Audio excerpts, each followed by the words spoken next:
আজকে আমরা আলোচনা করব দ্বাদশ শ্রেণীর তৃতীয় সেমিস্টারে রাষ্ট্রবিজ্ঞানের যে তৃতীয় অধ্যায় রয়েছে যার নাম সমকালীন বিশ্বে নিরাপত্তার ধারণাসমূহ। এই অধ্যায়ের এমসিকিউ অর্থাৎ অতি সংক্ষিপ্ত প্রশ্ন উত্তর। শুধু আমরা প্রশ্ন উত্তর আলোচনা করব না, তার সঙ্গে সঙ্গে প্রশ্ন উত্তরগুলো একটু বিশ্লেষণ করেও দেখব। যেমন প্রথম প্রশ্ন রয়েছে, দেখো, নিরাপত্তাকে কয় ভাগে ভাগ করা যায়? নিরাপত্তাকে হচ্ছে দুই ভাগে ভাগ করা হয়। নিরাপত্তাকে দুই ভাগে যে ভাগ করা হয় তাদের নাম কি না, একটি হচ্ছে প্রথাগত নিরাপত্তা, আরেকটি হচ্ছে অপ্রথাগত নিরাপত্তা। এই প্রথাগত নিরাপত্তাকে আবার দুই ভাগে ভাগ করা হয়, সেটা আমরা পরের দিকে প্রশ্নে আমরা আলোচনা করব। প্রথম প্রশ্ন তাহলে কি হলো, নিরাপত্তাকে কয় ভাগে ভাগ করা হয়? দুই ভাগে, প্রথাগত নিরাপত্তা আর অপ্রথাগত নিরাপত্তা। 2 নম্বর প্রশ্ন রয়েছে, নিরাপত্তা একটি ড্যাশ ধারণা। নিরাপত্তা হলো একটি গতিশীল ধারণা। গতিশীল মানে হচ্ছে যেটি স্থিতিশীল নয়, অর্থাৎ স্থায়ী না, যে ধারণাটি সবসময় গতিশীল অর্থাৎ চলতেই থাকে। তৃতীয় প্রশ্ন রয়েছে, প্রথাগত নিরাপত্তাকে কয় ভাগে ভাগ করা হয়? প্রথাগত নিরাপত্তাকে আবার দুই ভাগে ভাগ করা হয়। একটি হচ্ছে অভ্যন্তরীণ নিরাপত্তা ব্যবস্থা, আর একটি হচ্ছে বাহ্যিক নিরাপত্তা ব্যবস্থা। 4 নম্বর প্রশ্ন রয়েছে যে অস্ত্র নিয়ন্ত্রণ চুক্তি কি? অস্ত্র নিয়ন্ত্রণ চুক্তি হলো দেশগুলির মধ্যে অস্ত্র অর্জন নিয়ন্ত্রণ করা, অর্থাৎ দেশগুলি যাতে প্রচুর পরিমাণে অস্ত্র তৈরি করতে না পারে বা তৈরি না করে, তাই জন্য অস্ত্র নিয়ন্ত্রণ চুক্তি করা হয়। যেমন এনপিটি অর্থাৎ নিউক্লিয়ার নন প্রলিফারেশন ট্রিটি, এইটি একটা অস্ত্র নিয়ন্ত্রণ চুক্তি। এই চুক্তিটি হয়েছিল 1968 সালে, কিন্তু এই চুক্তিতে ভারতবর্ষ অংশগ্রহণ করেনি বা চুক্তিতে নাম লেখায়নি। পরের প্রশ্ন রয়েছে যে ঐতিহ্যগত বা প্রথাগত নিরাপত্তার উপাদান কোনটি? শক্তিসাম্য হচ্ছে ঐতিহ্যগত বা প্রথাগত নিরাপত্তা ব্যবস্থার একটি উদাহরণ। পরের প্রশ্ন রয়েছে যে স্কোয়াড এর সদস্য রাষ্ট্র কোনগুলি? স্কোয়াডে মোট 4টি সদস্য রাষ্ট্র দেশ আছে। একটি হচ্ছে ভারত, দ্বিতীয় হচ্ছে জাপান, অস্ট্রেলিয়া আর মার্কিন যুক্তরাষ্ট্র।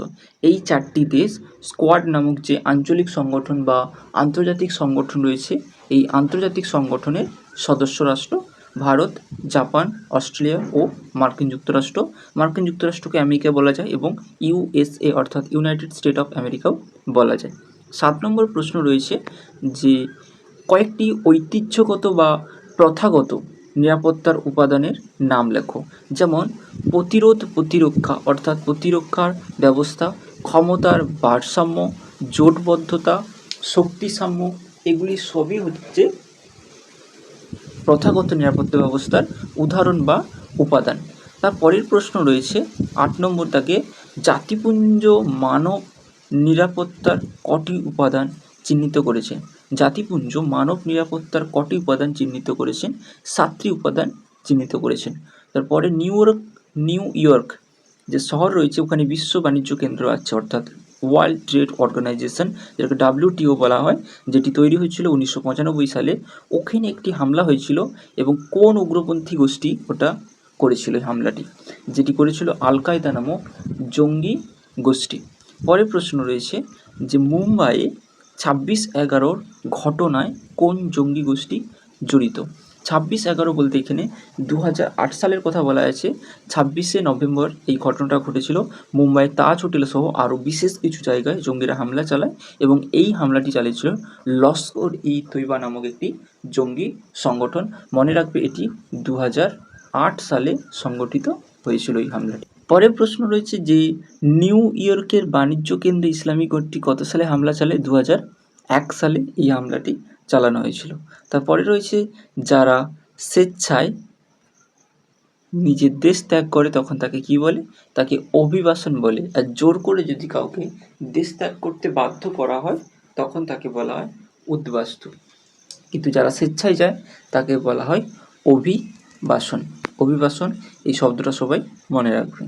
তারপরে রয়েছে মিলেনিয়াম ডেভেলপমেন্ট গোলস অর্থাৎ MDG কত সালে গৃহীত হয়েছিল?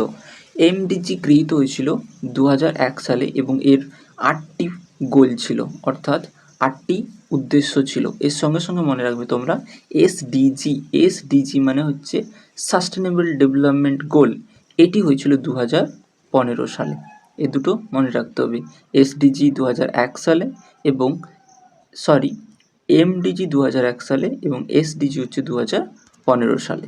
তারপরের প্রশ্ন রয়েছে কোন দিনটিকে প্রতি বছর আন্তর্জাতিক দারিদ্র দূরীকরণ দিবস হিসেবে পালন করা হয়? একটা দিন রয়েছে যেটি প্রত্যেক বছর পালন করা হয় দারিদ্র দূরীকরণ দিবস হিসেবে, সেটি হচ্ছে 17 অক্টোবর।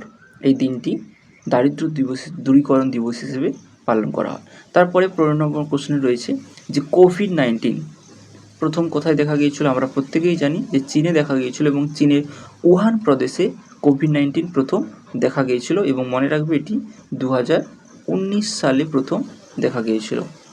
তারপরেই প্রশ্ন রয়েছে দেখো কোভিড-19 প্রথম কত সালে দেখা গিয়েছিল? 2019 সালে, যেটি আমি এক্ষুনি আলোচনা করে দিলাম। তারপরের প্রশ্ন রয়েছে যে কোভিড-19 মহামারী প্রতিরোধের জন্য কোন সংস্থা বিশেষ গুরুত্বপূর্ণ ভূমিকা গ্রহণ করে? পৃথিবীতে যত স্বাস্থ্য সম্পর্কীয় যে ব্যবস্থা গ্রহণ করা হয় তার 80% গ্রহণ করে WHO, যেটাকে ওয়ার্ল্ড হেলথ অর্গানাইজেশন নামেও আমরা চিনি। এই ওয়ার্ল্ড হেলথ অর্গানাইজেশন কি না, এটি একটি সংস্থা, এটি একটি বিশেষজ্ঞ সংস্থা সম্মিলিত জাতিপুঞ্জের, এবং এটি সারা পৃথিবীতে স্বাস্থ্য সম্পর্কে সচেতনতা বৃদ্ধি করে এবং বিভিন্ন প্রতিরোধমূলক কাজ করে থাকে। তারপরে প্রশ্ন হয়েছে কত তারিখে বিশ্ব পরিবেশ দিবস পালন করা হয়? এটি অনেক ইম্পর্টেন্ট কোশ্চেন এবং অনেক পরিচিত, সেটা হচ্ছে 5ই জুন। এই তারিখে বিশ্ব পরিবেশ দিবস হিসেবে পালন করা হয়। তারপরে প্রশ্ন রয়েছে যে বসুন্ধরা সম্মেলন বা আর্থ সামিট কোথায় অনুষ্ঠিত হয়েছিল? বসুন্ধরা সম্মেলন বা আর্থ সামিট অনুষ্ঠিত হয়েছিল ব্রাজিল দেশের রিও ডি জেনেরিও শহরে, এবং একই সঙ্গে মনে রাখবে যে এটি অনুষ্ঠিত হয়েছিল 1992 অর্থাৎ 1992 সালে অনুষ্ঠিত হয়েছিল।